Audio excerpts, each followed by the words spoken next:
군형법은 이제 군의 정신전력과 군 내부의 위계 질서, 군 기강이라는 것을 이제 목적으로 하고 있기 때문에 일반 형법에 비해서는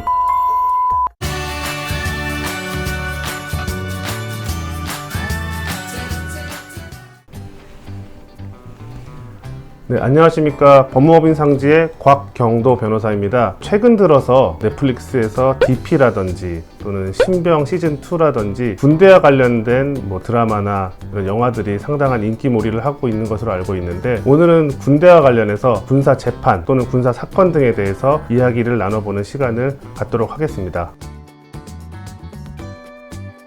먼저 군사재판이라는 것은 군인 또는 군무원 등이 범한 형사사건에 대해서 군사법원에서 재판을 받는 것을 의미를 하는데요. 군무이탈죄라든지 직무수행 군인 등 폭행, 이런 군형법상의 범죄들 뿐만 아니라 군무원이 저지른 음주운전과 같이 일반 범죄 사건의 경우에도 군사재판을 받고 있습니다. 이러한 군사재판은 일반 국민들, 즉 민간인 신분을 가지고 있는 사람들이 받는 민간 재판과는 다소 좀 구별되는 그런 차별점들이 존재하는데, 그 중 하나가 바로 재판 관할이라고 볼 수 있습니다.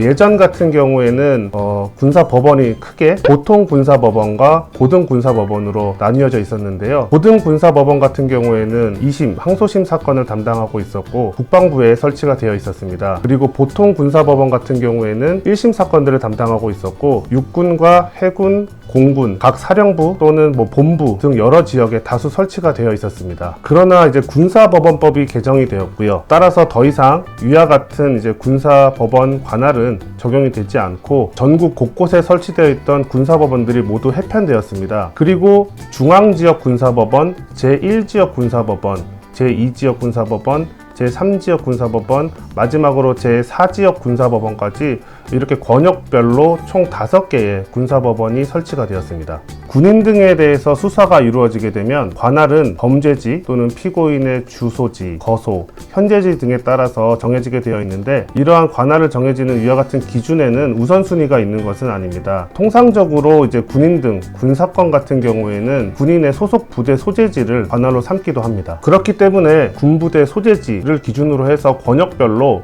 먼저 중앙지역 군사법원 같은 경우에는 서울특별시 또는 해외 파병 지역에 관련된 사건을 다루고 있고, 서울 용산구에 설치가 되어 있습니다. 그리고 제2지역 군사법원 같은 경우에는 대전, 광주, 세종, 충남, 충북, 그리고 전북, 전남, 제주 권역에 있는 이제 사건들을 담당하고 있고요. 재판부는 크게 이제 2개가 설치되어 있는데, 하나는 계룡에 설치가 되어 있고요. 나머지 하나는 광주광역시에 설치가 되어 있습니다. 그리고 2지역 군사법원 같은 경우에는 담당 권역이 인천과 경기도이고 총 3개의 재판부가 설치되어 있습니다. 1재판부 같은 경우에는 용인, 그리고 제2재판부는 고양, 제3재판부는 포천에 각각 위치하고 있습니다. 그리고 제3지역 군사법원 같은 경우에는 강원도 권역을 담당하고 있는데, 제1재판부는 춘천, 그리고 제2재판부는 강릉에 위치하고 있습니다. 네, 그리고 이제 마지막으로 제가 이제 상당히 많은 수의 군사건을 담당하고 있는 곳이 제4지역 군사법원인데요. 제4지역 군사법원은 대구, 부산, 울산, 경남, 경북 등을 담당 권역으로 하고 있고, 제1재판부는 대구에 위치하고 있으며 제2재판부는 부산에 위치하고 있습니다. 네, 앞서 설명드린 것처럼 군사법원법이 개정되었고, 이제는 육군, 해군, 공군에 관계없이 일부 범죄를 제외하고는 거의 모든 대부분의 군사건을 1심은 이제 각각 해당 권역별 군사법원에서 심리를 하고 있습니다. 또한 이제 고등군사법원은 사라졌기 때문에 2심, 즉 항소심 사건에 대한 이제 재판 관할은 서울 고등법원에서 진행이 되고 있습니다.